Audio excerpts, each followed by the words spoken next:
Webcam microphone up close. Webcam microphone up close.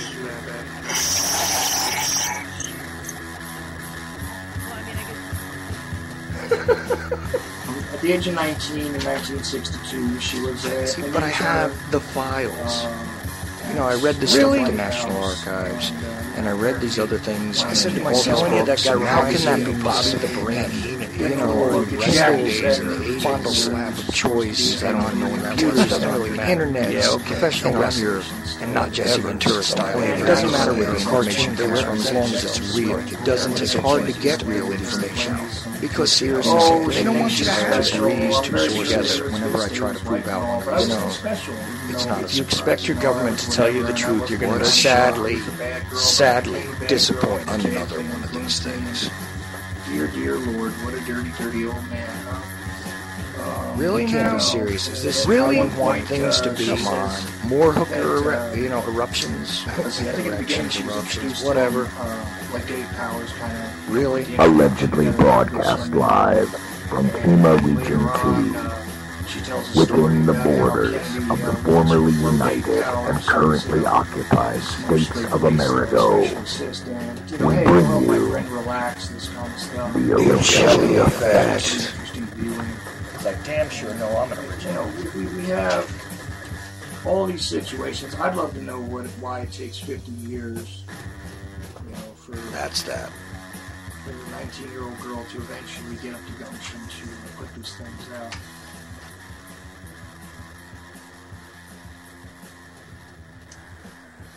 And that is that it is Tuesday.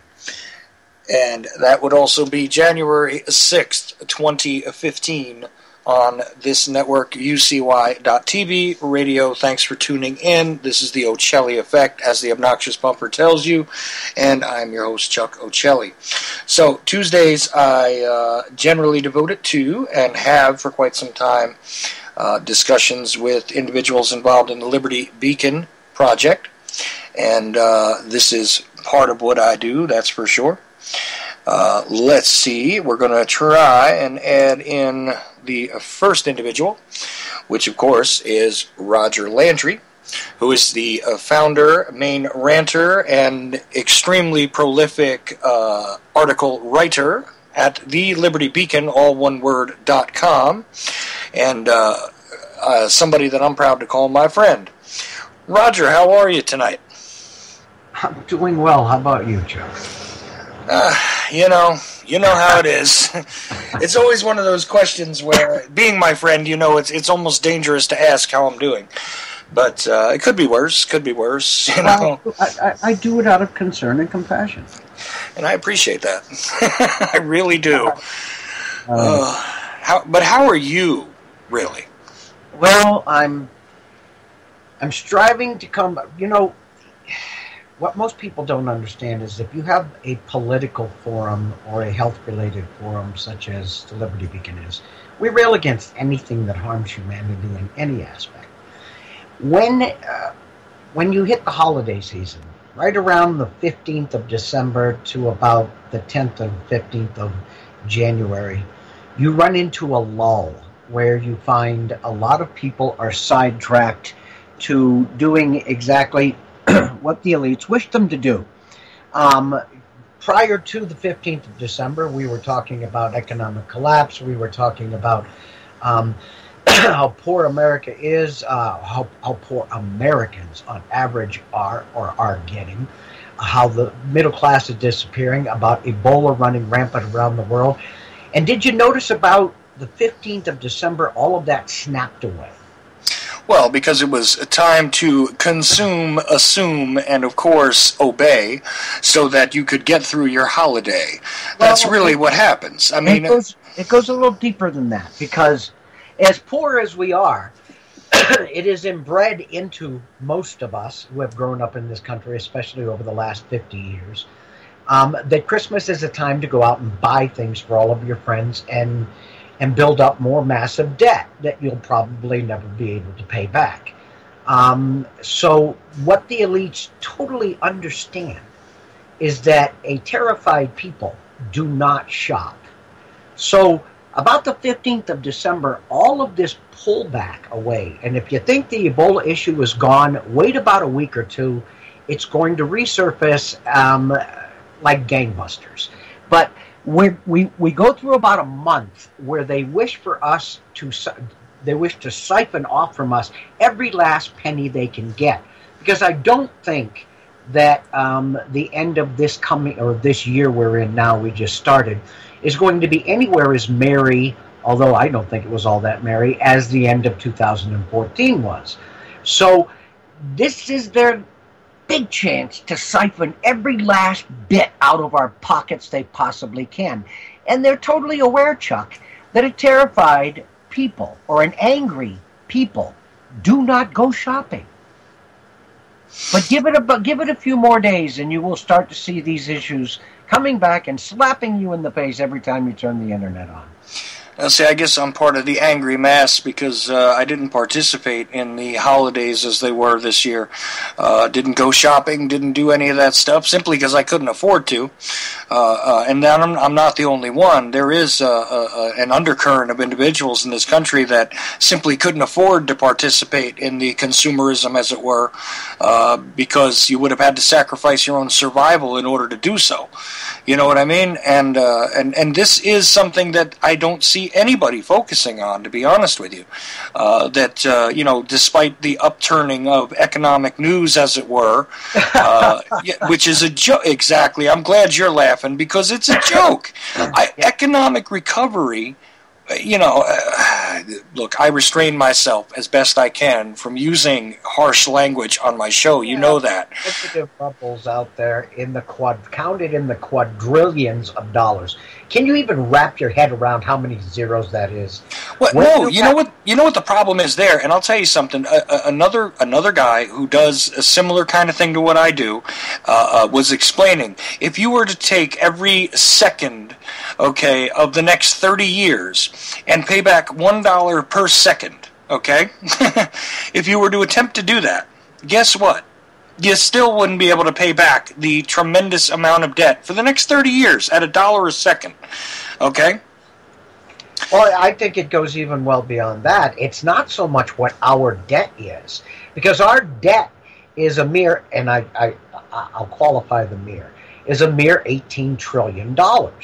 We have individuals out there who have amassed a family wealth that exceeds $120 trillion. Did you know that the Rothschild family alone could pay back every single national debt on this planet and only spend less than 50% of their acquired wealth? They could pay back every single national debt out there. So it's not the national debt that is really hanging or looming over our heads. It is a derivatives bubble that And right now, Congress is being lobbied to put the American people back on the hook to bail banks out again, or bail-ins. So what we're sitting here looking at is a derivatives bubble that's about to pop that contains quadrillions of dollars. It makes our national debt look like a penny in Fort Knox. Although I don't know if I should really say that, because there's some people that will tell you there's no gold in Fort Knox anymore. But what used to be there, right. It would be like a penny. Our national debt is like a penny compared to all the gold that used to be in Fort Knox when you compare it to this quadrillions of dollars in this derivative bubble. And what we will be on the hook for, and what it will do when that bubble pops, will throw the entire planet into chaos. Millions, if not billions, will die. Well, right, and here's the thing: it's all essentially an illusion, because it is. This is what the real problem is. How can you have quadrillions of dollars in debt when there isn't that much wealth on the entire planet? Magnitudes less than that much wealth on the entire planet combined. Well, when you reshuffle interest and everything else being stacked upon it, and the imaginary things that they decided to sell people for tangible assets, this is what the problem is. If I decide that a pretty colored rock, regardless of what the rock is actually made of, is something that can be exchanged for actual goods, then you have a pretty colored rock, I have the goods, and at the end of the day, I'll tell you that rock was worth those goods, but then when you go and try and buy those very same goods with that rock, you discover that you can only buy half of the goods that I bought from you with it, and we continue that cycle long enough, well, that's essentially what happened here. And this is why you have them having more than double what the actual debts are of the countries. Of the entire world's national debts. Right, of all of the debts of every country on the planet. I think that's like 46 or $47 trillion globally. Right, and of course you got some stragglers out there with some smaller debts that nobody bothers to count because, hey, they only owe a couple of $1 billion. Wish I had their Amex credit cards. But, because they're not even really players. But if you add it all together, yeah, about 50% of the world's debt could be paid off by the one family, and they would only lose half of their fortune. So, yeah, they could pay off the entire national debt. And not only that, but when you consider that they pretty much also control the 8 families. The 8 families are controlled by the Rothschilds, and the Rothschilds are worth over $120 trillion. The 8 families combined are worth over $300 trillion. If that doesn't boggle your mind, $300 trillion is concentrated in the hands of 8 families on this planet. Right.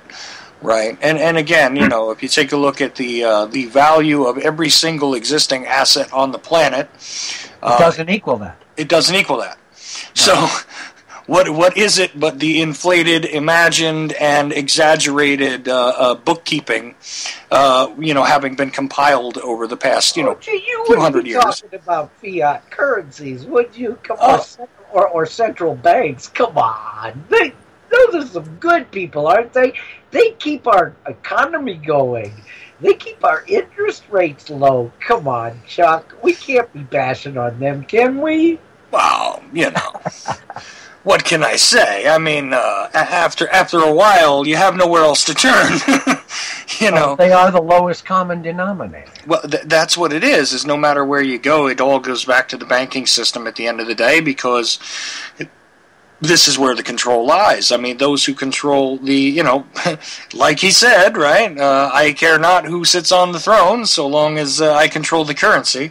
Hey, Goldman Sachs right now is lobbying to have J.P. Morgan broken up into 4 different companies because of an antitrust lawsuit that J.P. Morgan and Goldman Sachs were both named in, but J.P. Morgan got caught over the last decade plus fixing the price on a lot of different exchanges via, above all things, including social media, by putting out false information. They were price fixing.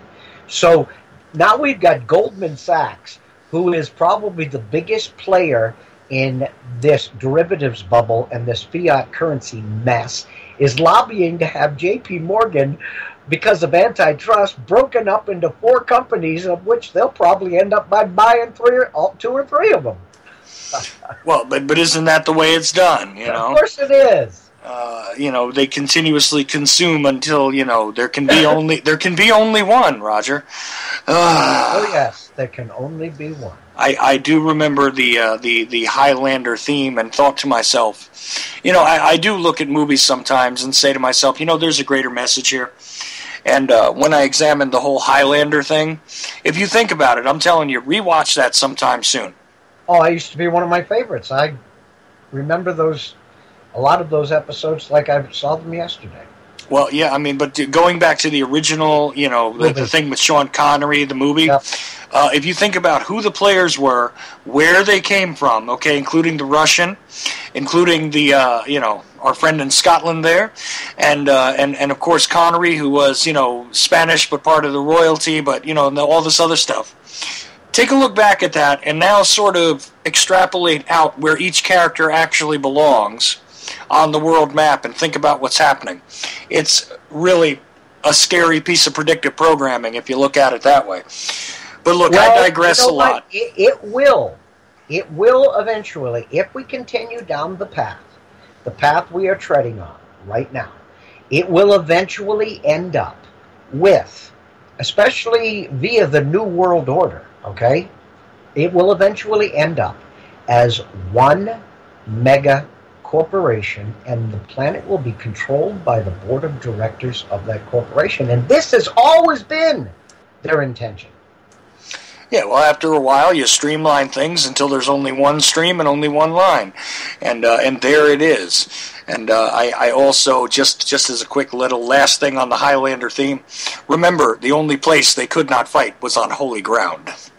Okay, so now we're going to move forward because we could have a conversation like this all day, Roger, and I know you're a busy man. So what I'm going to do is drop the article into chat now that we're going to focus on tonight. But kind of works right into what we're talking about already, doesn't it? Absolutely. Well, like you said, and like I reiterated, the lowest common denominator always falls back to these banksters, these elites. It does. If you take the root of just about any problem we face as a society today, and you work it all the way back to the instigator or the initiator, it will fall right within their realm. Well, it always goes back to the banksters, and of course it is sold to us as a good thing, generally speaking, by the wondrous individuals in the prostitute media, because that is where these ideas are packaged and marketed to the people as a good thing. So, the article is called "Those Who Would Rule Humanity." Okay, and I've dropped the link in the chat for everybody. And anytime you're ready, sir, I'm ready. All right, well, let's get this rolling because there's a bit to go through here. What I'm about to do is I'm about to give you guys a bit of a commentary, and then I'm going to give you some quotes. For anybody listening and not looking at the article, you can find the article on the Liberty Beacon. Again, the name of the article is "Those Who Would Rule Humanity." Each and every quote I'm going to give you has a reference to where this quote was originally published, so that you don't think anything that's about to come out of my mouth is fictitious. And again, I do not challenge anybody to prove what I'm about to say wrong. I dare you to prove anything I'm about to say is wrong, outside of my commentary, because commentaries are opinions. They are how I feel, looking at the massive amount of research and information that I've accumulated over the years. So let's get into this, okay? Those who would rule humanity. In reality, modern nations and free societies are but an illusion. There are those among us who consider themselves the elite of humanity. These would-be emperors feel it is their right and destiny to control and rule, not govern, this country and indeed the world. The oligarchical elite literally owns our military, our leaders, our country, and the mainstream media. The preoccupation, misdirection, and constant propaganda provided by the MSM makes their actions and agenda almost impossible to ferret out. Almost. A lot of us have got a long way into digging into that pile of crap. All of this is made possible by the divisiveness they instill in us through a constant barrage of fear, hatred, prejudice, and all of this from birth. Anybody who doesn't understand that the most powerful mechanism of propaganda is fear needs to just look at the history of any country on this planet and look at its steady progression. I don't care if it started out as a monarchy, a democracy, a republic. The progression is always to tyranny. And the main tool for that progression is fear. This elite controls the ebb and flow of capital across the globe and can control or deeply manipulate nations through central banking, especially if they are willing to do whatever it takes to maintain that extremely valuable in terms of power and money control. Bribery, extortion, and murder are their tools and mechanisms of manipulation. We are not talking about your local bank here at all. We are talking about the banking powers that tell them when, where, and how high to jump and when they can come down. And that they had better not dare repeat what really goes on behind the veil of public perception. Humanity is in imminent danger, and our failure to recognize this and push back against it only emboldens their actions. Excuse me, genocide or the culling of the herd is much easier today with the tools like GMOs, vaccinations, engineered diseases, chemtrails, pesticides, fluoridated water, global warfare, and many other mechanisms at their disposal and under their complete control. When you try to picture this elite, the ruling oligarchy, or those who consider themselves to occupy a caste so far above the rest of humanity that they would refer to the rest of us as cattle, to be thought of and treated as such, there is one, the granddaddy of all of these tyrants that should stand above all, and the list, everybody else on the list, responsible for the rise and fall of kings, queens, emperors, and nations. Let's start out with the emperor of elites himself. In 1790, Mayor Amschel Rothschild states, "Give me control of a nation's money, and I care not who makes the laws." Right. Stop. Okay. In 1791, the Rothschilds get control of this nation's money through Alexander Hamilton, their agent in George Washington's cabinet, when they set up the first central bank in the USA called First Bank of the United States. This is established with a 20-year charter. Although not a permanent entity, it facilitates the infestation of the U.S. government from that point on. That's quote number one. What follows is just a few more quotes from self-proclaimed rulers and recent self-proclaimed rulers and their puppets, along with applicable references. I wish to have no lack of credibility in this matter. They are all referenced. Because when you openly accuse an individual of being evil and an enemy to a vast majority of humanity, which I am, you should come prepared to back your accusations. Absolutely. First, the first one, Curtis Dahl, FDR's son-in-law. The Depression was the calculated shearing of the public by the world money powers, triggered by the planned sudden shortage of supply and call money on the New York money market. The one world government leaders and their ever-close bankers have now acquired full control of the money and credit machinery of the U.S. via the creation of the privately owned Federal Reserve. Now, this is FDR's son. So this is quite a while ago. And you must consider that he is already talking about the one world government leaders. And this is in the 30s and the 40s. This is taking place. That's quote number one. Again, the reference is right below that. Today, the path of total dictatorship in the United States can be laid by strictly legal means, unseen and unheard by the Congress, the President, or the people. Outwardly, we have a constitutional government. We have operating within our government and political system another body representing a form of government, a bureaucratic elite.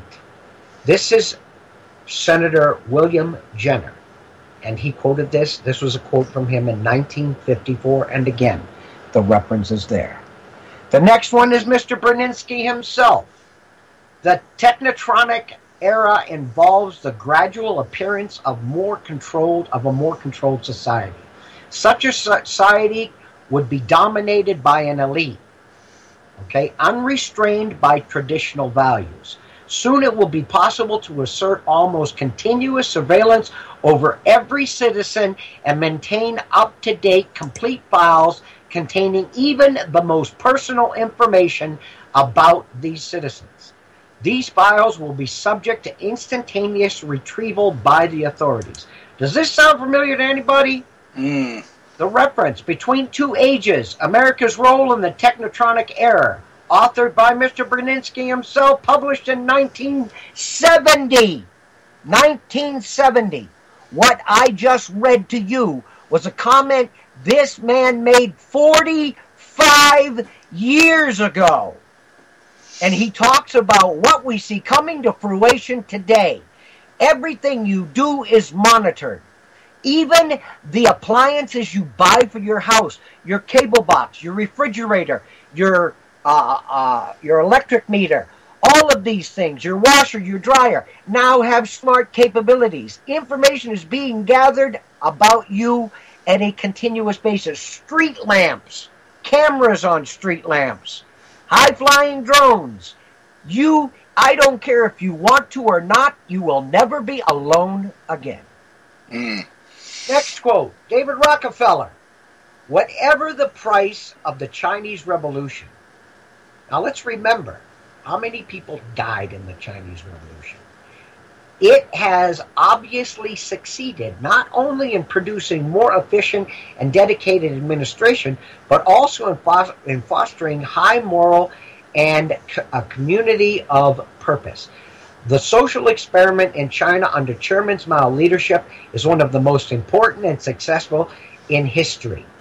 Almost 100 million people died, either directly or indirectly, as a result of that communist purge. David Rockefeller, reference 1973, New York Times, August 10th edition. Can you frickin' believe this? This is one of the richest men on this planet praising Chairman Mao for wiping out as many people, a third of, say, the population of the United States, and more than most people live in any other country on this planet, with a few exceptions like India, Russia, China. But most countries on this planet don't even have 100 million. So there's another one of your elitist. Right. Let's go on. Henry Kissinger. I don't see why we need to stand by and watch a country go to communist due to the irresponsibility of its people. The issues are much too important for the Chilean voters to be left to decide for themselves. This guy is talking about a time in the mid-70s when the United States literally went in via the CIA, took over countries via assassination and payoffs, and absolutely tore the power of governance away from the people of these countries and put it into the hands of the CIA and the American elites. Again, reference Secretary of State under Richard Nixon about Chile prior to the CIA overthrow of the democratically elected government of Socialist President Salvador Allende in 1973. So these are people actually making comments, and again, these were made, probably at a meeting of the Council on Foreign Relations, or a meeting of some other secret society, or whatever. We were never meant to know these quotes. We were never meant to see these quotes. But a lot of them found their way into the public mainstream. And something else here, the fact is that this is also against the backdrop of a time period, excuse me, when the CIA was well involved in exactly these types of actions all over the world. They still are. They still are, but this is something that we have unearthed over time, is that from the 1950s to the 1970s, very easily you can see this stuff. Allende, Lumumba, going on and on, Operation Ajax in Iran, Mossadegh. I mean, this is exactly the type of stuff that we're confronted with. And of course, Kissinger was a player at this point, and continues to be, as a matter of fact, still... player. He was one of the institutors of a lot of the programs that culminated in these actions. Oh, yeah, but what I'm saying is this is not a guy who was getting his hands dirty. This is somebody who was standing, way on the sidelines, away from the action. He has watch over his head to keep it from being buried in the crap he was neck deep in. You got it. You got it. And this is the bottom line with this guy, and probably one of the most disturbing individuals in modern history. But there's a few that beat him out, but you're right, he ranks in the top 10 easily. Oh yeah. I mean, I'm not saying that he's the number one guy. I'm just saying that he definitely belongs on the list. Yeah. Yeah. Okay. All right. Next one. Again, Henry Kissinger, and we'll fall back to the point that Chuck just made about this guy having his hands in a lot of pies and a lot of evil things. This is a quote that particularly bothers me. Today, Americans would be outraged if UN troops entered Los Angeles to restore order. Tomorrow, they will be grateful. This is especially true if they were told there was an outside threat from beyond, whether real or promulgated, that threatened our very existence. Everything you've heard after 9/11. It is then that all peoples of the world will plead with world leaders to deliver them from this evil. The one thing every man fears is the unknown. When presented with the scenario, individual rights will be willingly relinquished for the guarantee of their well-being granted to them by the world government. Ouch. Yup. This one is almost complete. I'm going to read that one over again because this one particularly bothers me. This was a comment made in 1992 at the Bilderberg meeting. Okay? I'll read it again. Today, Americans would be outraged if UN troops entered Los Angeles to restore order. Tomorrow, they will be grateful. This is especially true if they were told there was an outside threat from beyond, whether real or promulgated, that threaten our very existence. It is then that all peoples of the world will plead with world leaders to deliver them from this evil. The one thing every man fears is the unknown. When presented with this scenario, individual rights will willingly be relinquished for the guarantee of their well-being granted to them by the one world government. You have lost how many rights in this country due to the Patriot Act and other acts associated with our treasonous Congress and presidents? All as a result of the boogeymen, the Muslims, the Muslim countries that were going to attack us and take our freedoms away. We have lived up to this quote that was made in 1992. Starting in 2001, this country started willingly. And I don't say that we wanted these laws to be passed. I will say we never did enough to keep them from being passed or to get them taken down. So we have acquiesced to them. So this quote, made in 1992, suffers such a high level of reality today that it sickens me. Well, this is of course, the problem, reaction, solution sort of summation, really. Because whether the threats are real or just perceived, they will beg for deliverance from this quagmire, as it were. Yeah. This is what the reality is. Henry Kissinger. Yeah, well, I tried. I'm not an impressionist, but it just, look, it's hard to do Dracula. I mean, Kissinger. But the thing is, it's a perfect summation of what the Hegelian dialectic is. I mean, and in 1992, so you're talking, nearly a decade before the watershed event of 9/11, as it were. But almost a full decade before the actual tyranny started to unfold as a result of 9/11. Well, they usually do have their plans in hand at least a decade before. Oh, yes. So this is not unusual. It's not like some big surprise. The military plans to attack the nations we're attacking in the Middle East were in place in the middle 1990s, and there's proof of that. Right.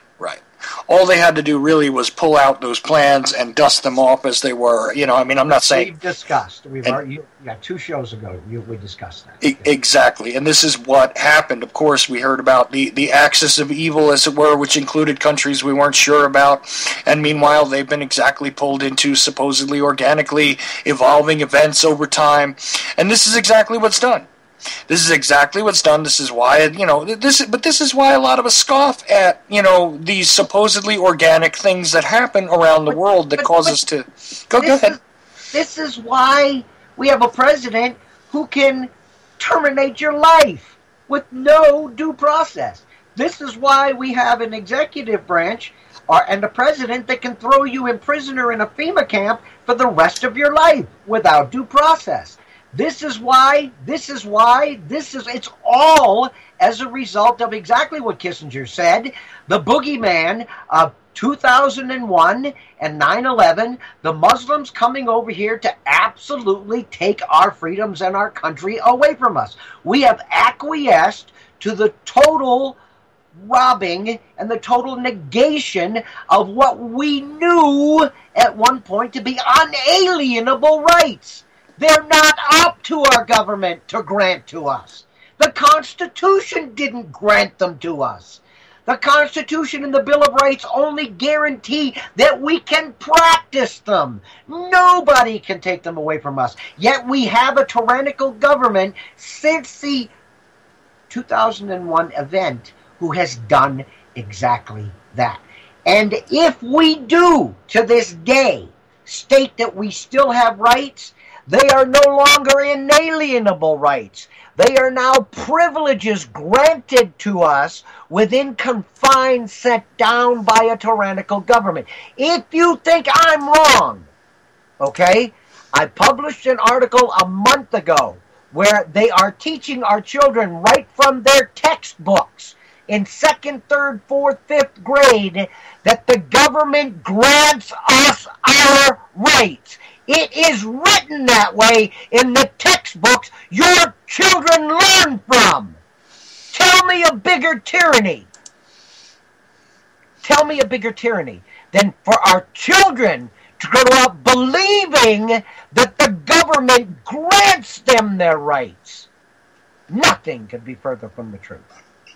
Well, that's the thing, is when you live in a state where, see, this is the thing. When they grabbed a hold of the term nanny state, when they grabbed a hold of, of those kind of terms on the one side of the, the idiotic political equation as it seems to stand at the moment, they had a point. They did have a serious point. But it was meant to be convoluted and turned around and blamed on individuals who really didn't have the controls over the levers, and meant to keep you distracted while they did precisely what everybody was complaining about. Notice that still this giant re-education system that is going on is nothing but a deconstruction of reality.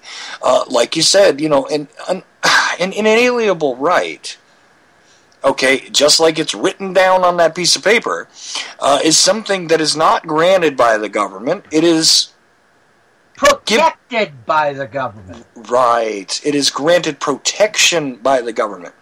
And that is no longer the case.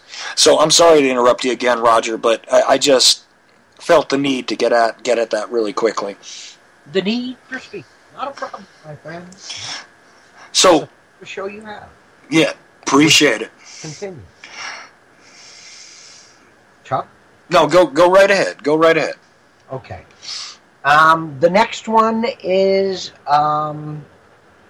David Rockefeller. We are on the verge of a global transformation. All we need is the right major crisis, and the nations will accept the New World Order. I'm telling you, look to 1915, late 1915, early 1916 time frame. All of the pieces to the puzzle are in place. Whether it's going to be World War III, whether it's going to be a global economic collapse, if you think any of this is not choreographed, you are an idiot. All right, next, and I'm on a David Rockefeller roll here because, like Brzezinski and like Kissinger, David Rockefeller has his, God, let's talk about evil. Anyway, this one really gets to me because it speaks to the actual complicity of the mainstream media in a much more convincing fashion than any quote I have ever heard. We can all say the mainstream media is complicit. We can all say the mainstream media is a puppet. We can all say all of these things. But let's jump right back to one of these very elites and listen to what he says about the mainstream media. This is another one that really grabs me by the scrotum, I got to tell you. I wanted to use another word, but I won't defile your show, my friend. Okay. Appreciate it. We are grateful to the Washington Post, the New York Times, Time Magazine, and other great publications whose directors have attended our meetings and respected their promises of discretion for almost 40 years. It would have been quite impossible for us to develop our plan for the world if we had been subjected to the lights of publicity during these or those years. But now that the world is more sophisticated, it is prepared to march towards a world government and accept the supranational sovereignty of an intellectual and financial elite, which is surely preferable to the national the national autodetermination practiced in past centuries. What he, and I have in quotes right after that, still trust the MSM? What he's telling you, okay, and this is referenced, it's an excerpt from a speech given at Bilderberg annual meeting in West Germany on June 8th, the 8th of June, 1991. Okay, and there's also a reference to the publication. You can look in to see this quote, because most of you are not going to believe that I actually said that. But what this gentleman just said is for 40 years, the mainstream media has been well aware that this organization, okay, the Bilderberg organization, has been moving towards us giving up our national sovereignty. And in order to do that, you've got to take down the Constitution. You've got to take down the Bill of Rights. For over 40 years, this was in 1991, okay? So we're talking about over a half a century, almost 60 years, the mainstream media has been complicit with the Bilderberg group in putting together a project that would rob America of its sovereignty. And he is bragging about it. Now, do you still trust the Washington Post, the New York Times, Time Magazine, and I'm sure this list is a hell of a lot longer than that, but that's all that's in this particular quote. Tell me again, you trust the mainstream media for anything they say. I don't care how trivial it is. They sold us down the river. Their job, their function is to give us the information we need to keep this country free. They have done exactly the opposite. Well, right, and this concept comes from the idea that it's like the fourth estate. It's supposed to be the thing that keeps the political procession honest and what have you. It's supposed to keep what's going on in check. And this is absolutely what they have not done. They have simply... They're complicit. They've done just the opposite. Exactly. They become nothing more than the pitchmen for the nonsense that they're selling us. I mean, very much like the the hope and change of Barack Obama's upcoming election in 2008. That was all coming from them and the pitchmen. I thought you were going to say up and coming in 2016. Oh, no, see, I don't think so. I don't think so either, but you know what? We've seen strange things happen lately, haven't we? We sure have, and... would you have, if I'd have told you 10 years ago that a president would claim the right to lock you away indefinitely without you ever getting a day in court, or claim the right to assassinate you without ever having to produce justifiable cause? Would you have believed that? So if you tell me that this president, I'm not saying he's going to, and I don't believe he will, but I will never rule out that Barack Obama might not find a way to run for a third term.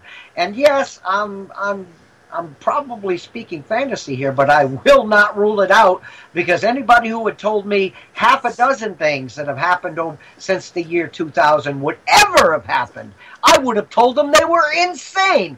That'll never happen in America. Well, honestly, if you would have told me in 1990 we'd be living in the surveillance state that we're living in, I did not believe it was possible. George Orwell did.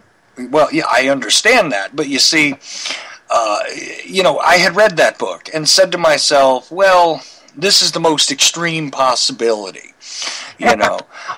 Now it has become embraced because, through the guise of safety, through the guise of, well, the retailers require more, surveillance because they need to protect themselves.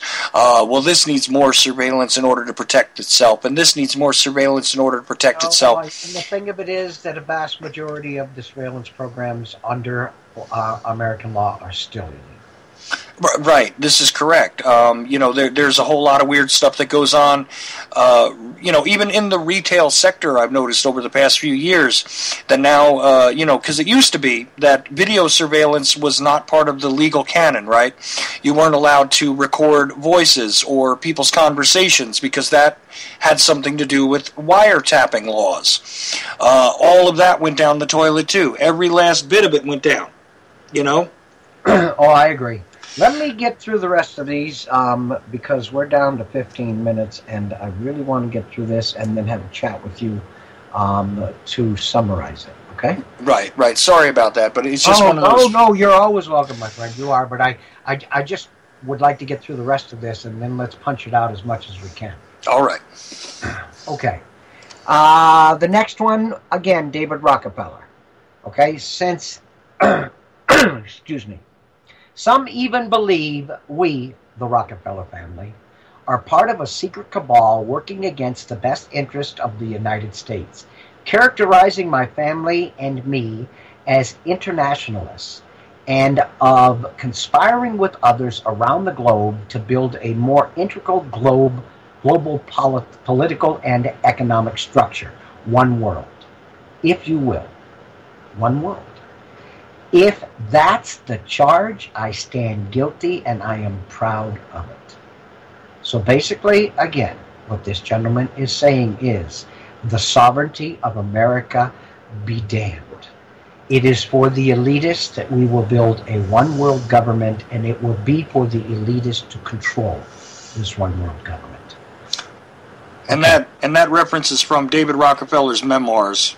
Page 405. I can even give you the page on that one. Yep. The next one, Brzezinski again. It used to be so much easier to control 1 million people than to kill them. But today it's infinitely easier to kill 1 million people than to control them. You know what? We're not talking about putting a gun to the back of somebody's head. We're not talking about lobbing nuclear bombs. We're talking about GMOs, geoengineering, vaccines, manufactured diseases such as Ebola. We're talking about pharmaceuticals. We're talking about the ability to either eliminate living beings or keep living beings from conceiving additional living beings. It's ripe today. And we are seeing genocide happening across this planet, and including within this country. The United States has the fastest rising infertility rate on the planet. We are the most GMO, the most drugged, the most chemtrailed, the most vaccinated, we are the most on the planet. So anybody who doesn't believe what Mr. Brzezinski has said, all of this is being done legally and sponsored by the very governments we elect and pay to protect us. Next. Okay, and the reference is there for that too. There is a virtue. Okay, so basically I've gotten through those. Let me give you my final statement here, and then let's chat about this for a couple of minutes, Chuck. There is a virtual cornucopia of additional quotes available, but as you can see by those provided here, these individuals display no allegiance to any nation, we the people, or to the masses of humanity, and serve only their aspirations and goals, or the goals of their puppet masters. We are but an impediment standing in their path to be dealt with in any fashion deemed necessary to achieve their goals. In their mind, this country, and indeed this planet, is not our domain or that of humanity, but their realm to be fashioned and exploited to suit their wishes and needs. These are the elites. This plan is not a year, a decade, or a generation old. This plan has been choreographed and instituted over centuries, fact, and is nearing completion. All that stands between them and global domination is 7 billion people. It's time to push back, or be the cattle they deem us, and walk passively and ignorantly into the slaughterhouse, because these are our only two options. And if you believe anything else, then you, my friends, are in for one very rude awakening, and soon.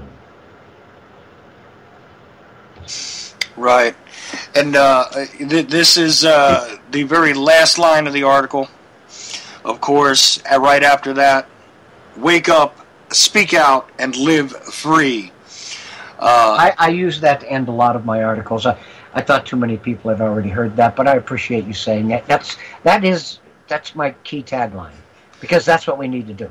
We need to wake up to what's going on around us, stand up together, and speak out, or we will never live.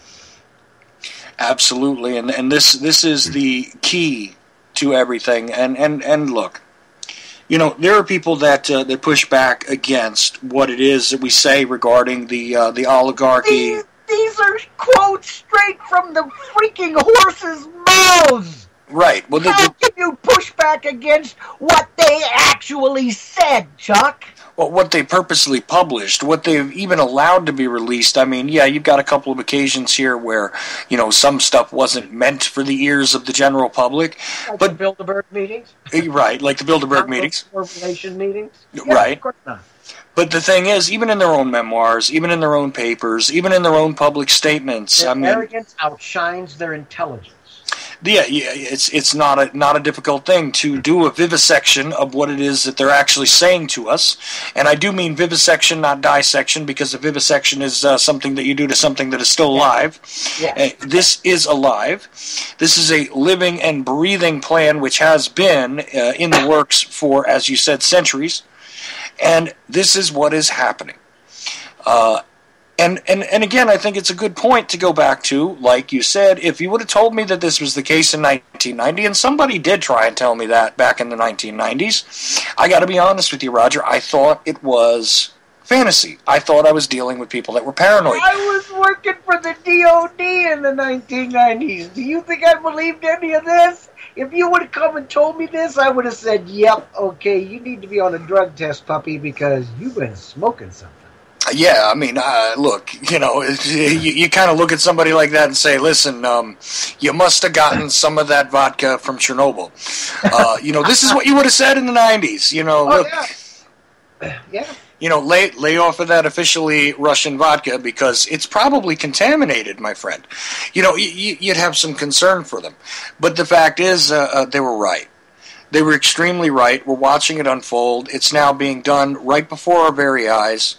And like you said, the prostitutes in the mainstream are quite complicit in this. They have been the assistant pitchmen. They have been the Madison Avenue ad makers, as it were, for this industry of tyranny.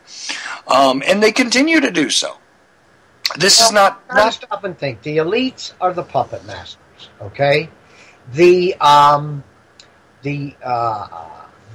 henchmen which would be presidents, senators, CEOs, they are in fact the puppet. And the mainstream media is the flapping lips. Well, either that or the stage for the puppet show, depending on how you want to look at it. This is the stage by which the puppets get to play for us, you know what I mean? And that is all it is at this point. It is that and distraction.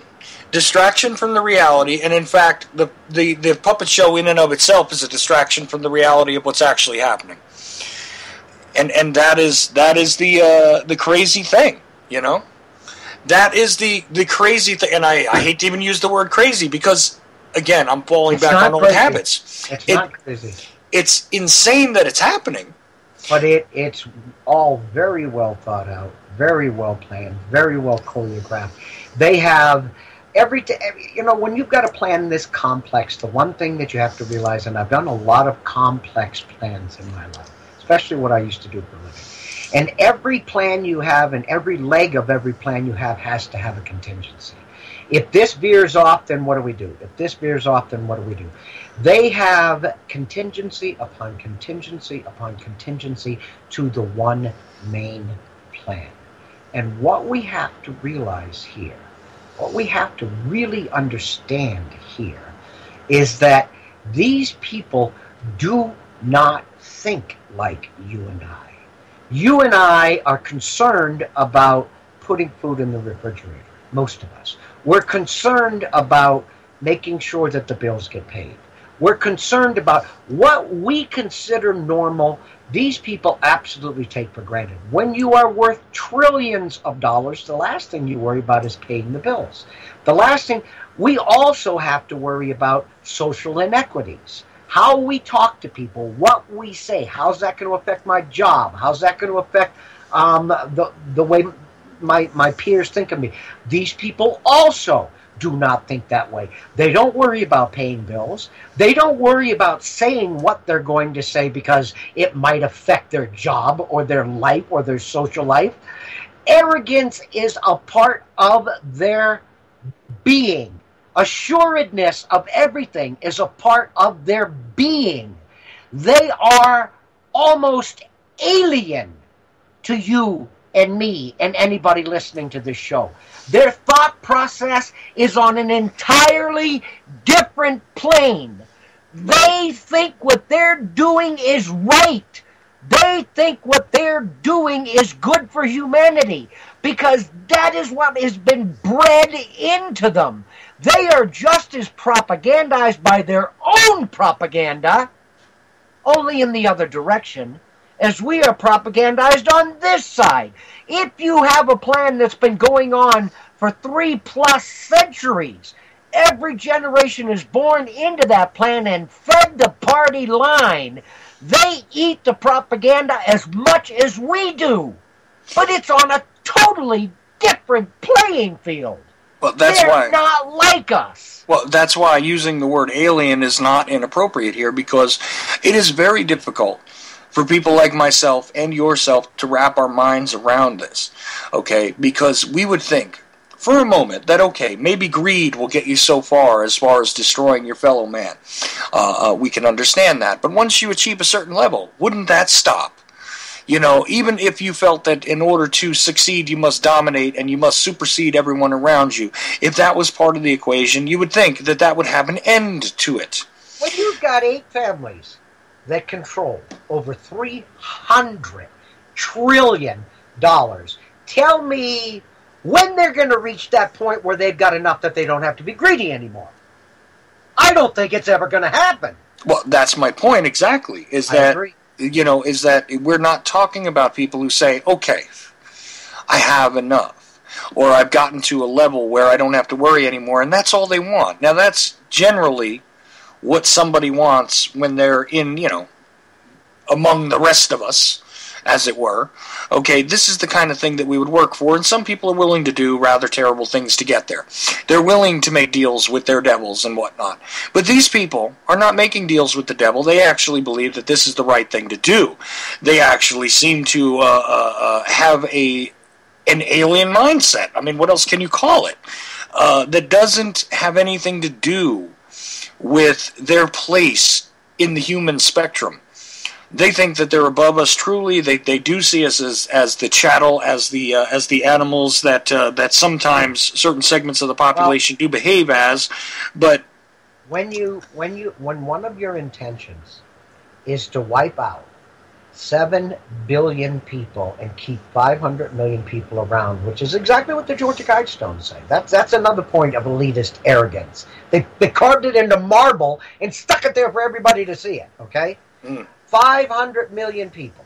The population of this planet should be kept under 500 million people to keep it in balance with the planet. Okay, 500 million people. When you're discussing eliminating, 7 billion people, how can you even tell me that anything within your makeup even comes close to resembling anything human?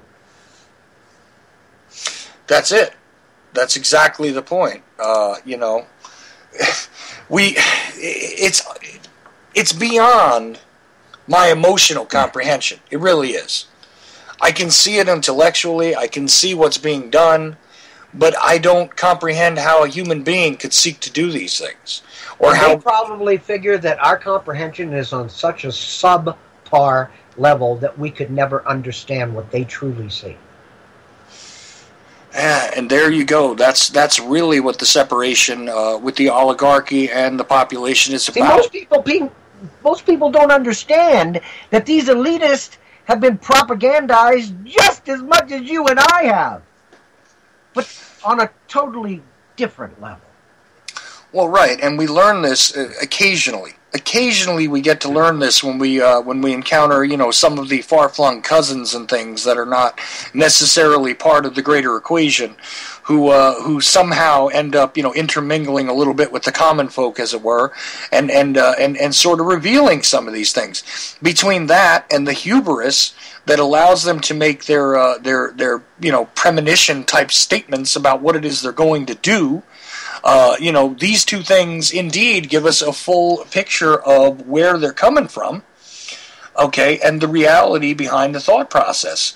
And it's still incredible. It's still really mind-bending to try and wrap your mind around it, if you're somebody who, gives a damn about your fellow man. I mean, I'm sorry to say it any other way, but it is an alien thought process, bottom line. I'll to tell you the truth, I get the shivers even trying to understand how they conceive us, or how they conceive the world, or how they conceive humanity, or how they conceive their position as the elitist of this planet. But so bone chilling, in my opinion. Yeah, exactly. It is, and I'm going to say hello to Dylan. Hello, Dylan. Hi, Roger. And I'm going to say goodbye, Dylan.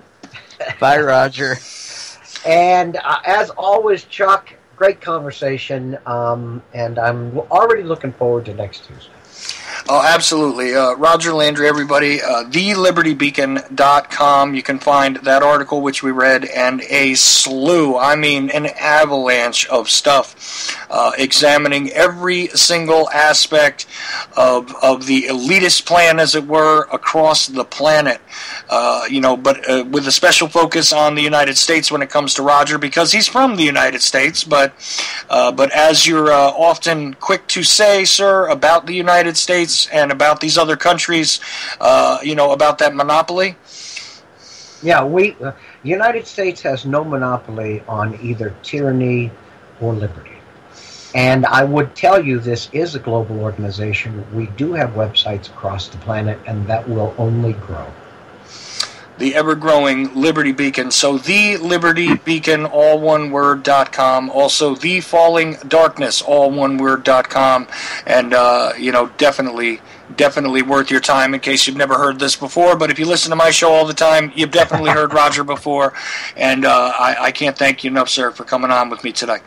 Well, I wish the two of you a very pleasant evening, and I've got to run. All right. A little bit after 8 o'clock, I should be around to talk to you. All right. Thank you. All right. Oh, wait a minute. What time zone are you in? Oh, I'm in the Eastern time zone. So okay. About an hour from now, if you're around. All right. Okay, guys. Bye. All right. Bye. Dylan. Hey, Chuck. How you doing tonight, Dylan? Better. Oh, good. I was on with you on, what is it, the People's Internet Radio? Yeah, just right? a couple hours ago. Right, exactly. And we were having a discussion. I had my son on my lap, but he interrupted kind of appropriately now and then. Yeah, he did. He knew when to scream. Yeah, he was doing his cues pretty well. I gotta say I'm grateful for that. He was giving me a hard time, but nobody got to see it because he was just stomping on Daddy's lap and stuff and kicking me and clawing at my face and grabbing my glasses and grabbing my headphones, and you guys didn't get to hear any of that, but there it was. That would have been fun. Oh, yeah, well, you know. That would have been fun to listen to. Yeah, fun for you. Fun for you. Fun for me. Interesting, though, people across the pond, as it were, seem to take to my humor and my discussion a little bit better than they seem to in the U.S., so... Yeah, they loved you. I think I might have to make myself an Irish broadcaster pretty soon. So well, I'm not an Irish broadcaster, and they let me on, so give it a shot. Yeah, why not? So anyway, Dylan. Yes. I am hesitating to ask you what I want to ask you. You want to ask me what's going on in my class? I already know it. Yeah, of course, but let's hold off on that just a little bit, okay? Yes. Going to read through an article because we started, of course, getting totally sidetracked, as it were. As usual. As per usual. When I show up, don't expect to stay on one track. It's just that simple. No, we learned that with the first show I did. Yeah, well, and occasionally, I'll stay on the JFK topic, but I'll still go all over the damn map. But everybody's sick of hearing about JFK. Don't worry out there. I'm not going into the JFK subject. Wait, I thought we were doing a myth show. Oh, not today. But that round table is coming along nicely. I think Andrea Skolnick and David Rees-Jones will join us for that one, I hope. And maybe I'll get a couple more guests out of it. Well, there you go. And, I'm trying to convince Mark Lane is rather old now. I'm trying to convince him to come on my show. He's saying that he's no longer doing interviews, and I really find that sad because he's an interesting guy. Actually knew Dr. King. Actually worked on JFK's campaign in 1960, and is the guy who wrote Rush to Judgment and did the film and all of that, which was one of the first books, one of the first serious examinations of the Warren Commission in the public's mind. He was for a very long time, although, we don't have the reruns like we had, like we did not have the reruns in the 60s and the 70s like we have now, but various live broadcasts all over the planet, this guy would go on and deconstruct the Warren Commission for people, and also spent time working on the King assassination and a great many other interesting social injustices throughout time. So I definitely hope to get him on. That would be great. Yeah, and another interesting guest I have coming up is H.P. Albarelli, but we're going to probably do that in February because Mr. Albarelli's a little busy. So well, I'm going to try to get Ken to come on too. He said he was interested in talking about that because he had a lot of questions. He just asked for a couple days' notice, and he would come in with some questions. Well, I love Ken. He moves the conversation along, man. So definitely tell him he's more than invited on any one of my shows, actually, where I'm taking questions and things, because I just love it. He's like the great question man.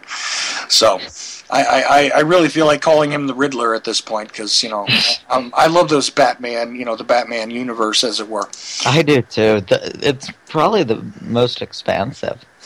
It's definitely expansive, and plus there are plenty of anachronisms for various aspects of life. There are plenty of soliloquies that can be had that are relative to the realities around us in the canon of Batman mythology, as it were. So here's an article which, let's see, according to this, was published today. Sorry. Is it by Reuters? No, actually, I'm going to go with the Associated Press because I'm some more incoherent nonsense. Look, man, I do not have the patience for Reuters today. Okay, it's just not going to happen.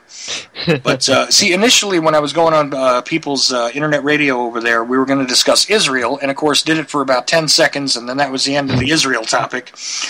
Well, we didn't. Well, Ken moved it to Clinton. Well, yeah, he went there because he's got a particular hatred of Clinton, as if Clinton is a more extreme example of what's wrong with American politics. Bill and Hill are basically hiccups, in my opinion, compared to the Bush crime syndicate And the Kissingers and the Rockefeller. The Kissingers, the Rockefellers, the Brzezinskis of the world. You got so many wonderful vampires out there to choose from. It's confusing why he would go with Clinton over Kissinger and Bush. You know what it is? It's bowing right back to the old, sort of ingrained right-wing possibilities, which I'm a weirdo when it comes to that, in alternative radio, because although I did hold a lot of right-wing positions, I guess emotionally I was a little more liberal when I was sleeping, and, so that makes me a weirdo to begin with, because, I've got this... I think I still am a little more on the liberal side of it, even though I'm awake. Yeah, see, now that puts you in a very, very unfavorable position because, when you have empathy and sympathy for individuals, it often makes you a pariah among a lot of people in alternative media. So be aware. There are people that are going to be angry with you for that. So, I said some stuff last week that unfortunately didn't get me any hate, so maybe that will. Well, that's okay. If you sympathize with my somewhat liberal positions regarding things, then, look, anytime you side with me, you're going to get some level of hate. So, cool. And you know what I've also realized is that if one person writes you a nasty message, there's probably 12 people that wanted to, but were just too lazy to do it or too drunk. So... And you know very well I've gotten plenty of drunken messages, so I can imagine that, if you expound, the exponential number of drunks that probably do listen to my show, listen, cheers to all of you and enjoy your beverages. Okay. Man, you're really gunning for that hate. I don't care. You know what? Enjoy it, and all that. Of course, and as predicted, they, of course, in the chat room, which I no longer have in front of me, of course, even with Roger Landry on, asked the guy about dancing Israelis. So, wonderful. This is going to be the running joke for the next little while. For the next little while? Yeah. All right. Let's see what happens next. And you know what? Just to make everybody happy, let's talk about Israel for a minute.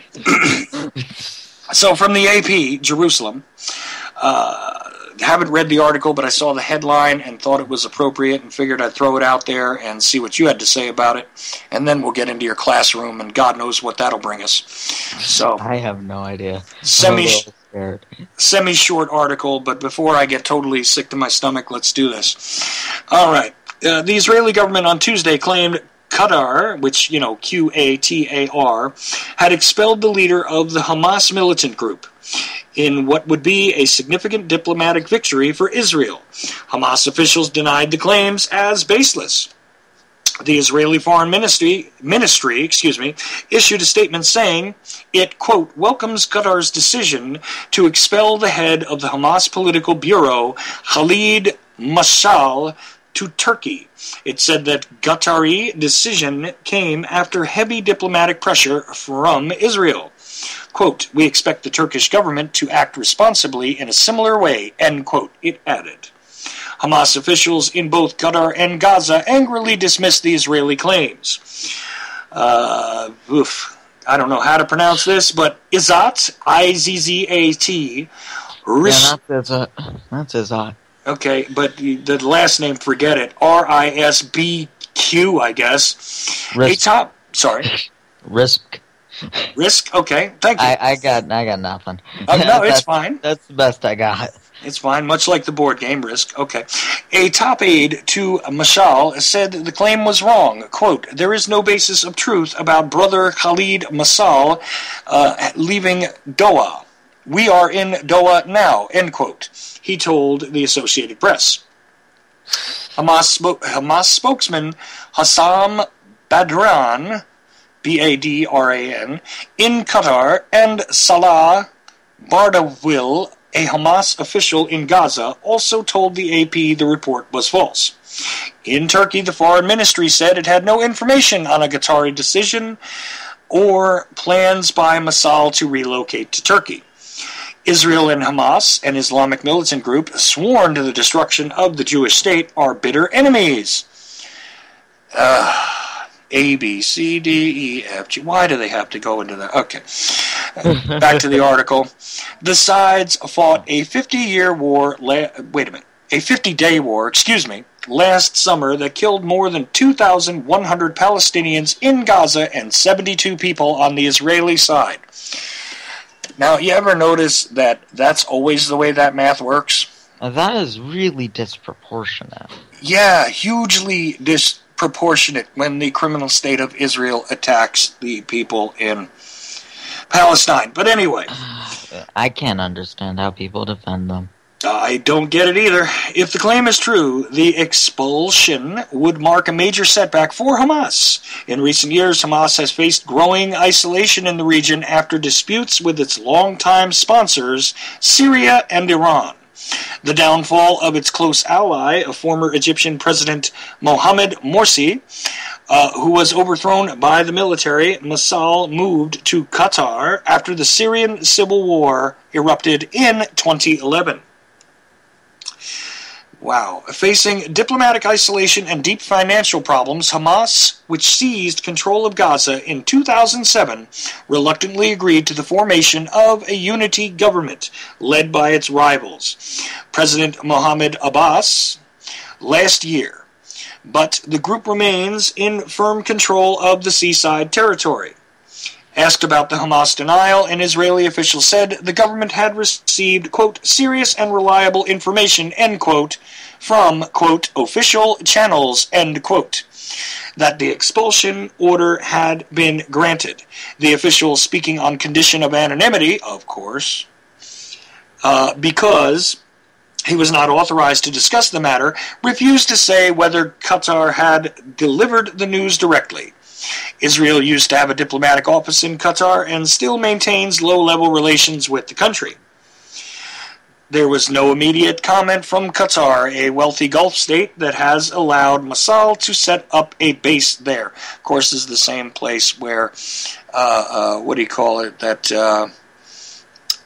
Arab TV station for the longest time. What is the name of that thing again? Oh, I forget. But that is where we got our 9/11 information from the evil Arab TV station. Came out of Qatar. Al Jazeera? Al Jazeera, thank you. See, it slipped my mind there. Okay, under a deal reached with the United Arab Emirates and Saudi Arabia late last year, Qatar agreed to a number of foreign policy directives that are largely believed to be related to its support of Islamic groups throughout the region. The details of the Gulf Reconciliation Agreement have not been made public. That in and of itself is pretty interesting.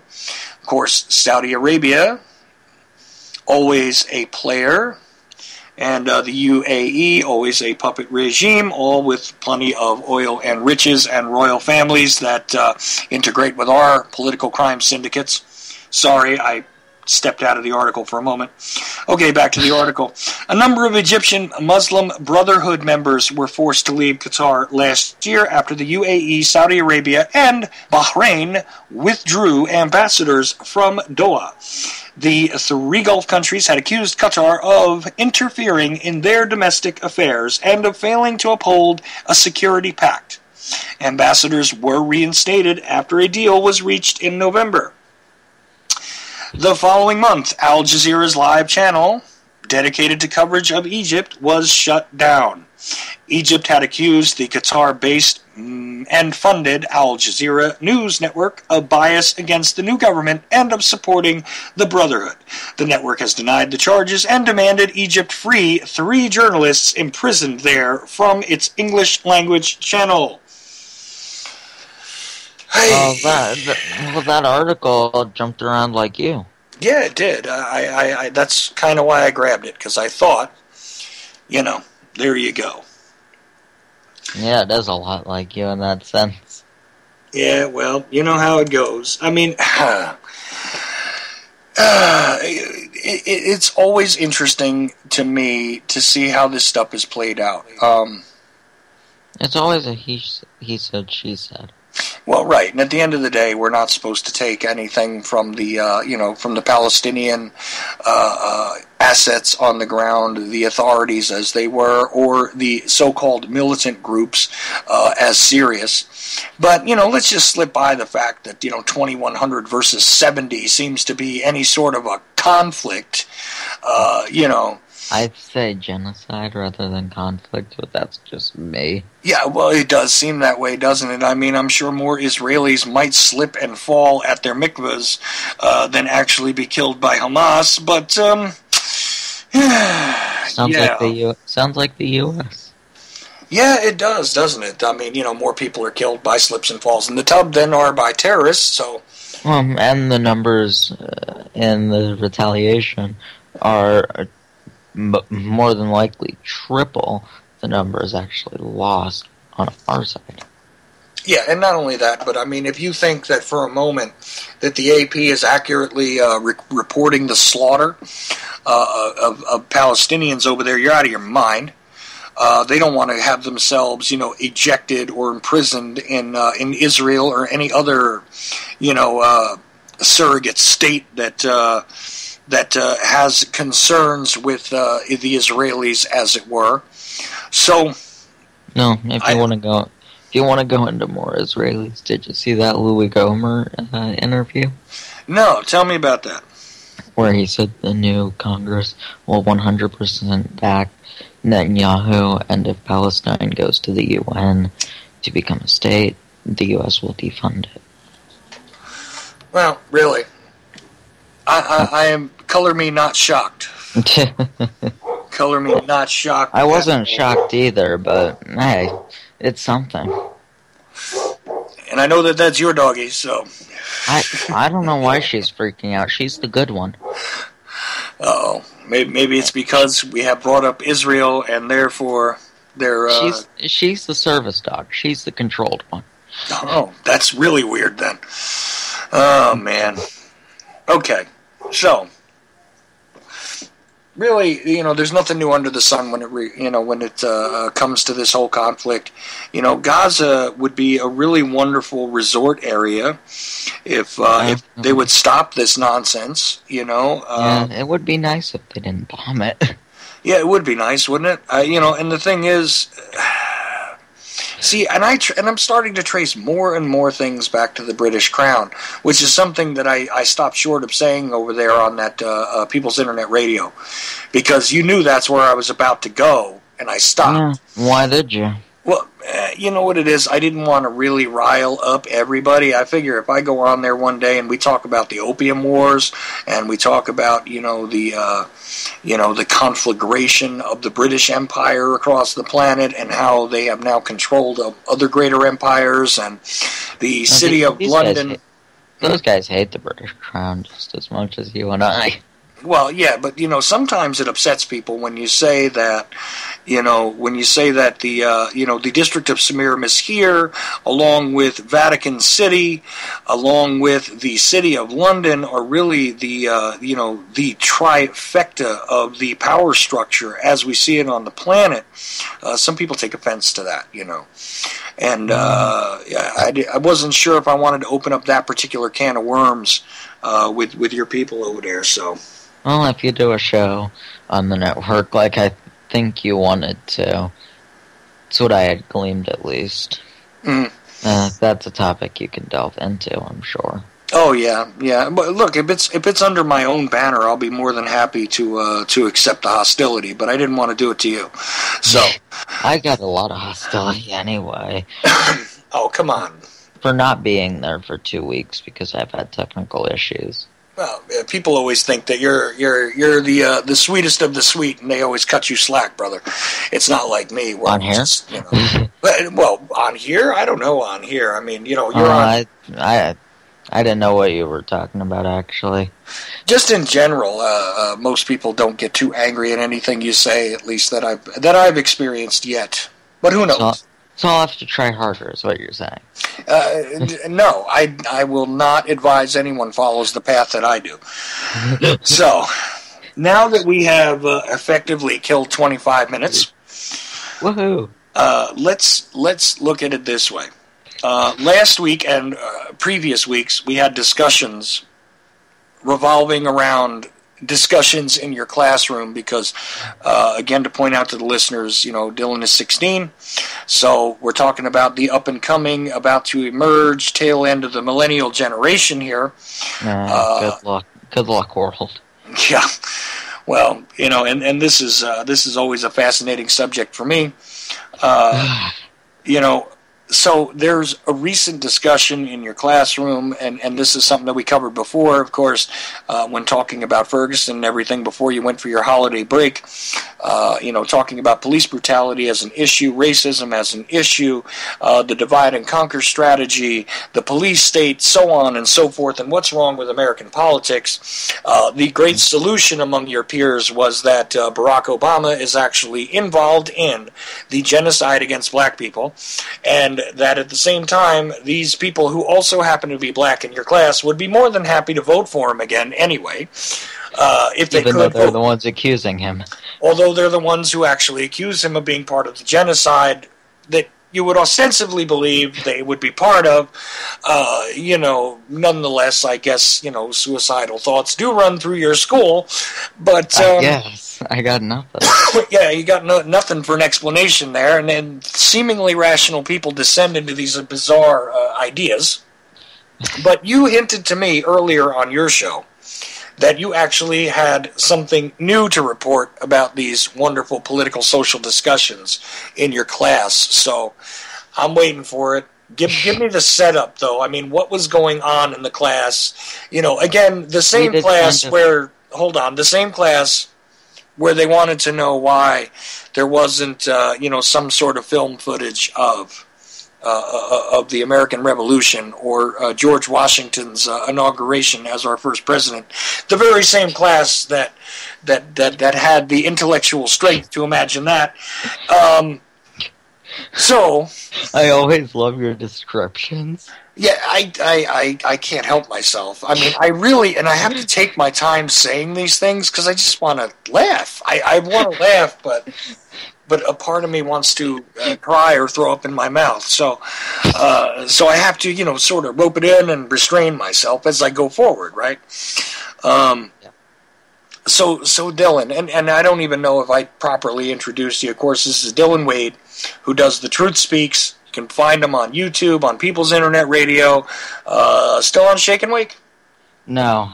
Okay, Shake and Wake is done, but you can still find him out there. If you basically search for The Truth Speaks and Dylan Wade, you'll find him somewhere, and he's been a guest on my show a lot of times.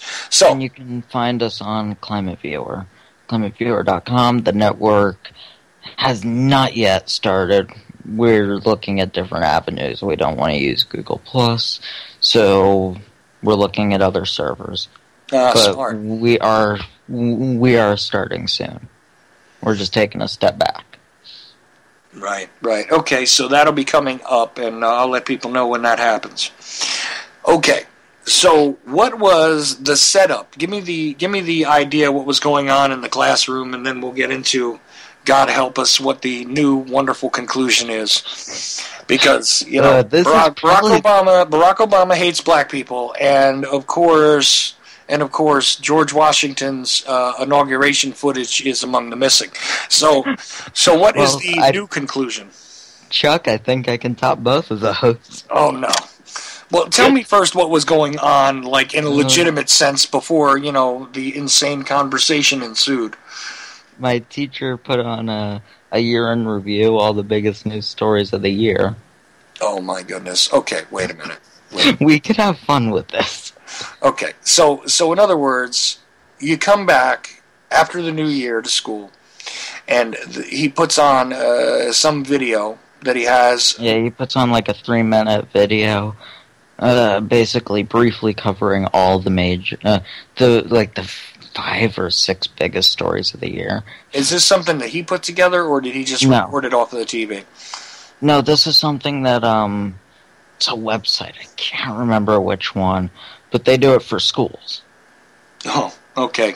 Even better. Remember. I cannot remember which one, what it's called, but anyway, one of the stories they covered was MH370. Oh. Okay. I can sense your disgust already. Yeah, of course. So the wonderful conclusion that they came to was the plane flew over China, and an asteroid hit it. All right, in all fairness, that's just as plausible as anything else that's been hypothesized about this. Right, but they said the asteroid hit China. All right. That part's not plausible. Well, yeah, you know what? Sure it is. Why not? You know what? I'll give them credit there for imagination. It is very plausible that an asteroid could have hit China and wiped out part of it, and we would not know about it. That is a very, very good possibility. I guess. I'm not gonna scoff at them yet. I'm not gonna scoff at them yet. Yeah. So there's 370, which one of the biggest distractions of the year. I'll give it that. So what was next? Mm-hmm. What was next? Honestly, I thought that would lead to a longer discussion. The new Senate. Oh, of course, the fact that the other side of the aisle has taken control of the ostensive representation of the people, right? Right. Which, again, another distraction, because it's got nothing to do with the reality of the fact that they're all controlled by the same corporate interests, and they all have, funding from both sides, and that sounds familiar. The brilliant conclusion that they reached was that aliens influenced the voters. That was a couple of them. Just a couple. Aliens influenced voters. In all fairness, it was just a couple. Which caused Republicans to be elected in this country. Yes.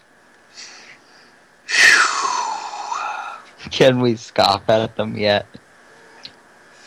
Yeah, I'll give you this one, and somebody reminds me.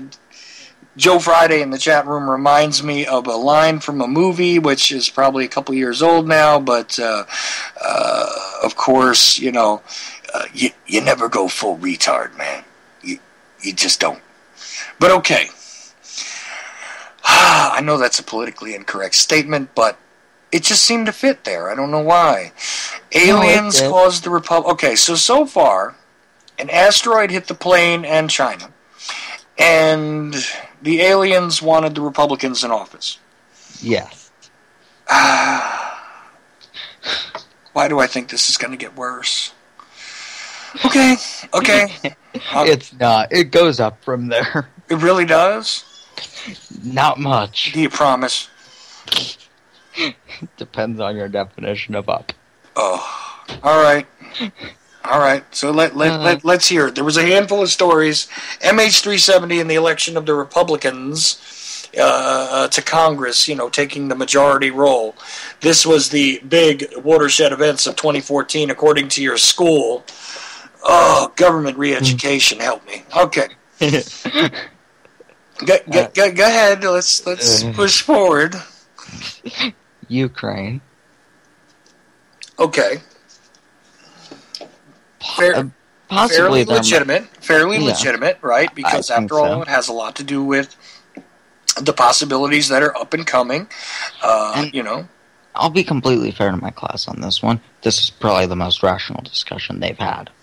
Okay. Good deal. Thank you for the hope. What happened? It's still not very rational, but they basically said that the Middle East, Iraq and Syria, were influencing the Russians to take over Kiev. It's the most plausible I've gotten out of them. I'm taking it as a victory. You're claiming that as a victory. So in other words... After aliens come down and an asteroid hits China, yes. So, in other words, what you're saying is that ISIS gets on their satellite phones and utilizes their superior technology that they had in their beheading videos to contact Vladimir Putin directly and tell him to take over the Ukraine. They also asked who.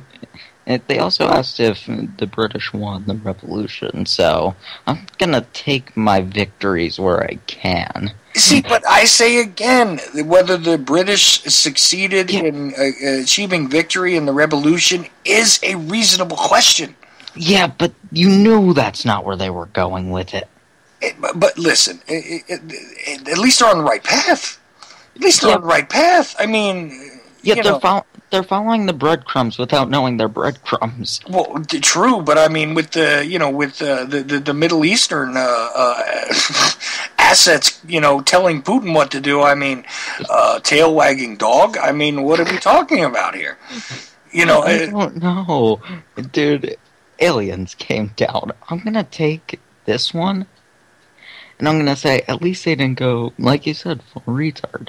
Look, so far, an asteroid could have hit MH370. I'll give them. Next, I will say that the British winning the Revolutionary War is a possibility.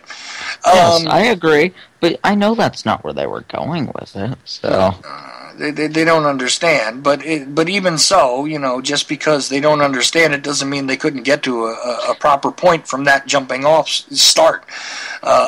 So thus far, between that and the aliens and the strike on mainland China with an asteroid, which is less plausible than many things could be, but the plane having been struck by an extraterrestrial body, this is a possibility. However, aliens controlling the voting process in the United States and thusly creating a sweeping victory for the Republican majority is really, really gone. I mean, look, in that case, you're telling me that Big Bird is whistling into Barack Obama's ear and setting off his MK Ultra programming, and that might be a little more possible than you think, but nevertheless, good God, what?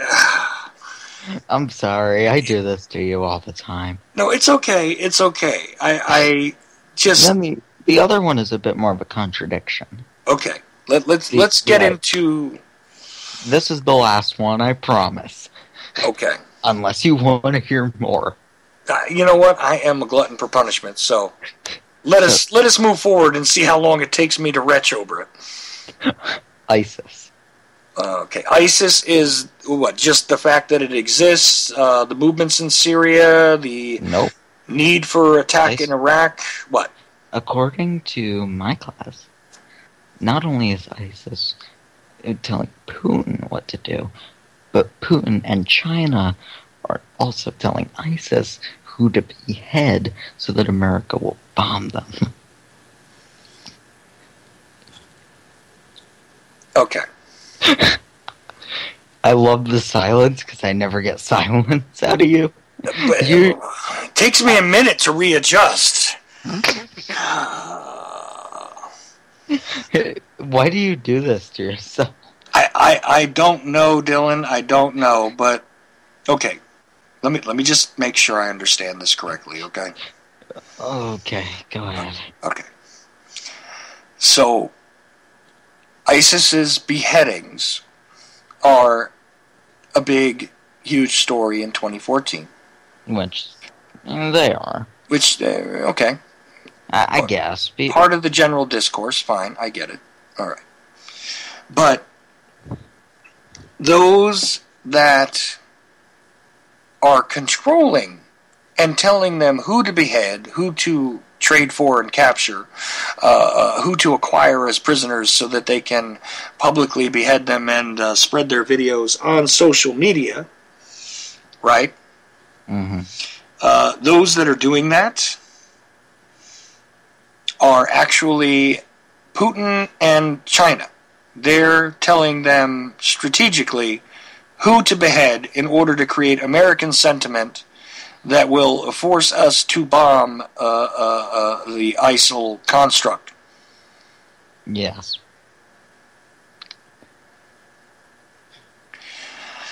Oh, Dylan.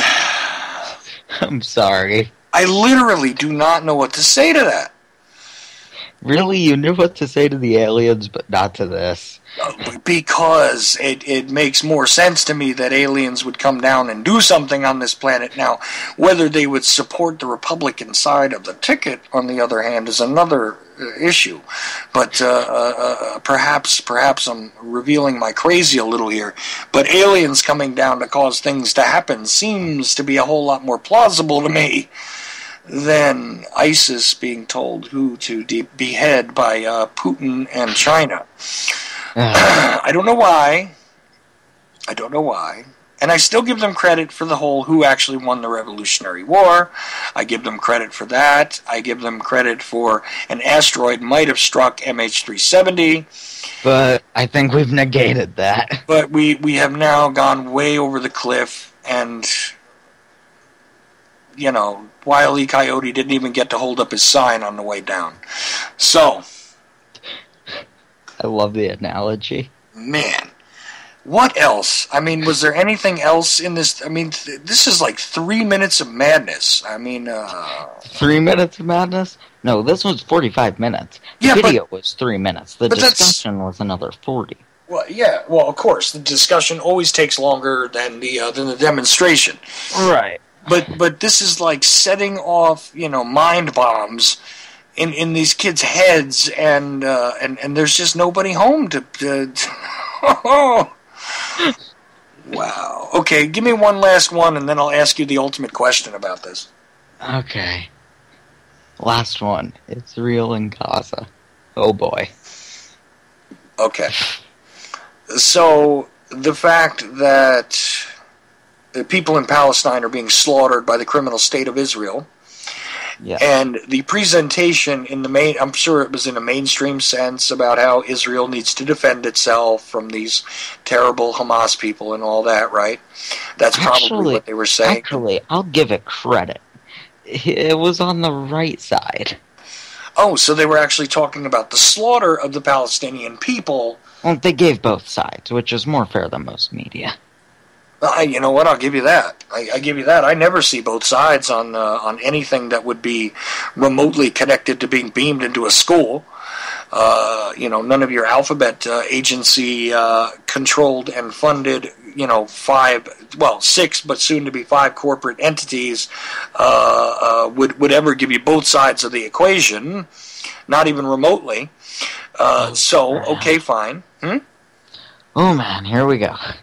Okay. I think this one's the one that takes it. The analysis from the people that gave us an asteroid hit MH370 and mainland China.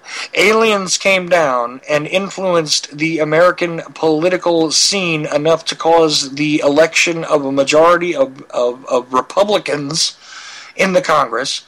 Wow. What was the other? Putin is telling Putin is telling ISIS who to behead. And ISIS is telling Putin. And ISIS is telling Putin to invade the Ukraine. Okay. Now that we've got all that crazy out of the way, Israel and Gaza. We're now gonna I fear we're gonna go full retard here. Yeah, this is the biggie. Okay. China. It seems to come back to China and Russia a lot with my class. China and Russia were fighting in Israel. China was using Hamas and Russia was using Israel. And the U.S. was trying to be the peacemaker, apparently. Where did they get that? I don't know. Don't. Russia was only in one news story out of this whole video. Right, about the Ukraine. And yet they have involved them in the great master plan regarding who ISIS needs to slaughter. They are submissive to ISIS in their invasion of the Ukraine, according to this story. And, Dylan, I got to ask you 2 things. Okay, the first thing is, are you making any of this up? No. Really? Really, I swear. Dude, seriously, are you making any of this up? No. Oh, I was really hoping that you did, because this would be fairly innovative from a comedic standpoint if you had made this up. I'm sorry, but in all fairness, it is pretty innovative from a comedic standpoint, even though it's true. Okay. Did you get involved in these discussions? I tried a couple times. Okay. But my brain, it could not process. It's like, do not compute, do not compute. I didn't get involved in a lot of these because I was still trying to figure out where they got that from. But Now, to be fair, okay. There are 3 or 4 kids in my class who were kind of rational in all this and challenged just about all of these. And how many kids are in the class? 15. Okay. So what you're telling me is that about a third of the 2/3 of the class is irrational. Oh no, it's worse than that. It's worse than that, because if it was 60, okay, if you're talking about 66%, right? Then that would mean that you'd have to have, well, let's see, you'd have to have 6 out of 10 and 3 out of 5. So you'd have to have 9 of them actually on the side. In other words, you'd have to have 6 that were pushing back against it in order to have a third. Oh, so, well, no, 15. 15, 5. It's 5, right, okay. That's a third. Right, but what I'm saying is to have a greater than 1/3 pushing back, you'd need 6, okay? Sorry, I misspoke. But the thing is, 1/3 would be 5. I mean, you're not counting yourself, are you? I am. Okay. So you and 2 other people. No, me and 4 other people. Oh, okay, so there was actually a 1/3 working against this. No. Yes, kind of. Okay. One of them did jump on the bandwagon. So 2 out of 3 actually chose to argue against the aliens electing Republicans, the asteroid striking MH370. No, 1 out of 3 argued against it. 2 out of 3 argued for it. Ugh. What is your teacher doing during this time? Sitting at his desk with his palm over his face.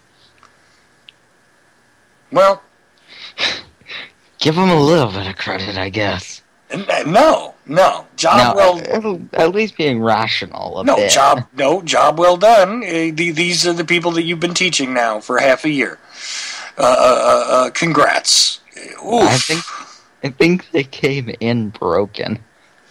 Yeah, but see, that's the thing is... I'm glad I didn't have history class last year.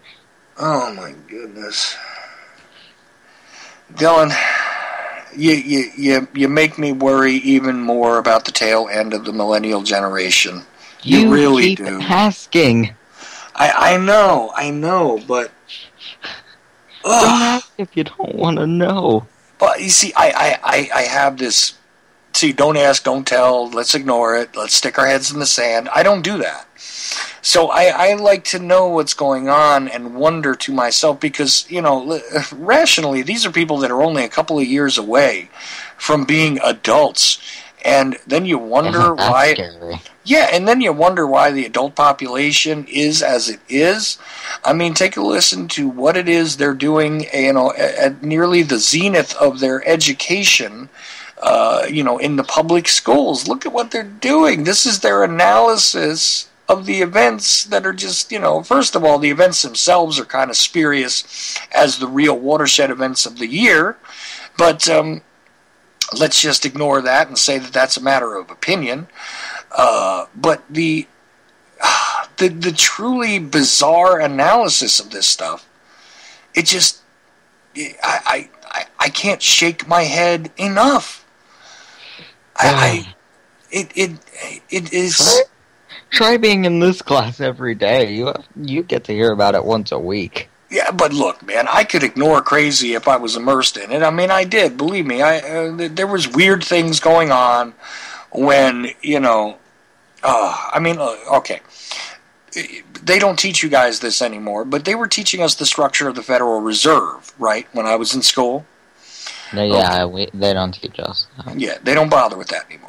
But they actually were teaching us the Federal Reserve and what it was that it came into existence. Of course, totally on the side of this is a good thing, and it was in response to the panic of 1907 and so on and so forth, which is realistically part of what happened. But of course, that was an engineered panic, and that was an engineered run on banks and all that other good stuff. But putting that aside, this is part of the real history, somewhat redacted, right? Mm. But when they were teaching us that, there were people that asked questions that made me also shake my head and wonder, how many times they had been dropped as infants, because blood banks work the same way, right? Like a blood bank is structured the same as this, and it was laid out as a pyramid too, by the way. The actual graphs were laid out kind of in a suggestive way, and it all makes a whole lot of interesting sense in retrospect. But yeah, they actually asked if a blood bank operated in the same way that the Federal Reserve Bank operates. Okay. Yeah. That's not the worst thing I've heard, but that's not good. No, it's not good at all. And meanwhile, like I said, we were still being taught some of the realistic history, although in the school that I was in, the history books were kind of outdated. Vietnam was the coming conflict. So we're looking at a strangeness there, from an underprivileged section. But and people don't believe me when I say that, but I mean, in my history book in my class, Martin Luther King Jr. had not been assassinated yet. And mind you, I was in high school in the 80s going into the 90s. So, well, you could see that the tools were bad. You can see that the minds were not running right. But the outlandish theories of aliens coming down and changing elections were not part of the discussion. Did anybody have a rational reason as to why the ETs would support the GOP exactly? No. No. You expected them to? Well, yeah, if you're going to be full of crap, you usually have some more crap to back it up. So, that's usually the way things work, but I guess it's just to expound upon it, and it sounds... The one thing they said, which take this how you will, I'm not sure if it's any good or not, but they said, the ETs want to conquer humanity. They believe the easiest way to do that is by using the Republican Party. Okay, the ETs want to conquer humanity by use of the Republican Party. Apparently, I see. They could be good writers for CNN and before it's news. Well, I'll tell you what. ETs wanting to dominate humanity, a possibility. A possibility. That would explain the insanity among us. That would explain the inhumanity of the elite culture. That would explain a lot. Now, see, here's where your problem comes in. Use of the, of the one side of the sock puppet equation. Here's where they missed the boat. If they had said that they were utilizing both the Republican and the Democratic assets in order to keep us, I would have given them all the credit in the world if they had done that. Well, right, and would say that although I cannot prove that the ETs are actually doing this, I would say that it is a plausible possibility. Although of course, like I like to point out, the absence of evidence is not. The evidence of absence. Right. So... you taught me that a long time ago. I think that is one of the funniest things I have ever heard out of a cartoon character's mouth. But it's also probably the most true. Well, yeah, but it's also, see, when you take it to its most ridiculous conclusion, it makes it even funnier. You know, it basically means that simply because there is no evidence for something doesn't mean that it can't be there, and simply because something can't be there doesn't mean that there's no evidence for it. It's just a loop of fallacy that keeps people occupied for a while, and seems to be profound coming out of the mouth of someone who's ignorant. So that's why I pointed out. Of course, it was voiced by Samuel L. Jackson most prodigiously in the cartoon The Boondocks. Look, I don't care what people say. Samuel L. Jackson can narrate everything. Yeah, you know what? Sam Jackson and Morgan Freeman. Well, I don't know about Morgan Freeman, but I'll tell you what. I would definitely be on board with any sort of project about 9/11 or the New World Order. If we had Samuel L. Jackson to narrate, I would definitely do that work for free, because he would be somebody who would grab your attention. I really, really, really do appreciate his vocal talents and his attitude as a human being. Always have. So look, Dylan, we're almost out of time. Have I tortured your listeners? I don't know, man. I really don't know. You've definitely made the right side of my brain hurt. So, what was the overall question you wanted to ask? Oh, the overall question really came down to, you know, did you try and correct any of this? You know, did you try and interject some sort of sanity into the discussion? Oh, I got called a Russian sympathizer, an E.T. I got called a bunch of stuff. So you're a Russian sympathizing alien? Apparently. Cool. Good to meet you. You know... Hey, I don't know. I don't get it. Well, I'm really speechless, and I'll tell you what, we're going to have some more interesting discussions coming up this week on my show. Thursday night, I'll have a survivor from the Jonestown mass casualty event, as I am starting to call it, although it's the Jonestown massacre or mass suicide, depending on whose story you listen to. I lean toward the massacre side of the equation. On Saturday, I'll have Jim DiEugenio, and we'll be talking about Charles Manson. So, we're going to go into a couple of interesting topics and have some interesting authors coming up as well. In February, I mentioned H.P. Albarelli. A couple of other broadcasters are going to come on that you might not expect on my show. A few people I'm going to hold back as a surprise. And we shall have a good time. Well, Dylan... I hope you inject some sanity into this. I'm going to try. I am going to try, and I hope that that you will somehow take the reins of the intellectually damaged there in that classroom. I think if I tried, I would fail. I don't think so. I think that if you know what, say something completely berserk crazy to get their attention, and then go from there, and I think you'll do just fine, because that seems to be what works for them, is the most bizarre possibility brought forward first, and there you go. And that's my strategic suggestion for you in that particular setting. And then don't add any sanity to it at all, or you'll be called an E.T. Well, no. You see, you say the crazy thing, and then you work backwards from it, and then maybe you'll be okay. I don't know. That's my best guess, at any rate. So, I want to thank everybody for listening. Stay tuned to UCY.TV radio. There's been some shuffles around of different programs. I think tonight I'm being followed by Primer Time. Do appreciate those guys. I haven't gotten a chance to listen to them lately, but always enjoyable. And, of course, the great deal of other programming on UCY.TV radio. Of course... Hey, Chuck, are you hearing that music, or is it just me? It's just you right now. Okay, I'm hearing random music, and I don't have my browser open.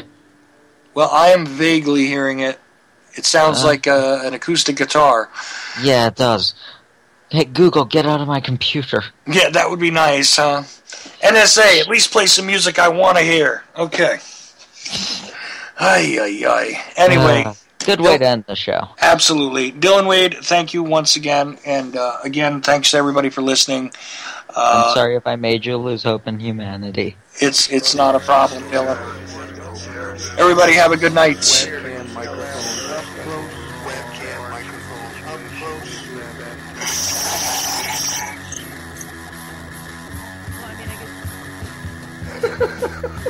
At the age of 19 in 1962, she was See, but I have the files. You know, I read this stuff at the National Archives, and I read these other things. I said to myself, how can that be possible? The brain, you know, crystals and fondle slab of choice, and computers, internet, professional wrestlers, and not just Ventura style. It doesn't matter where the information comes from as long as it's real. It doesn't. It's hard to get real information because seriously.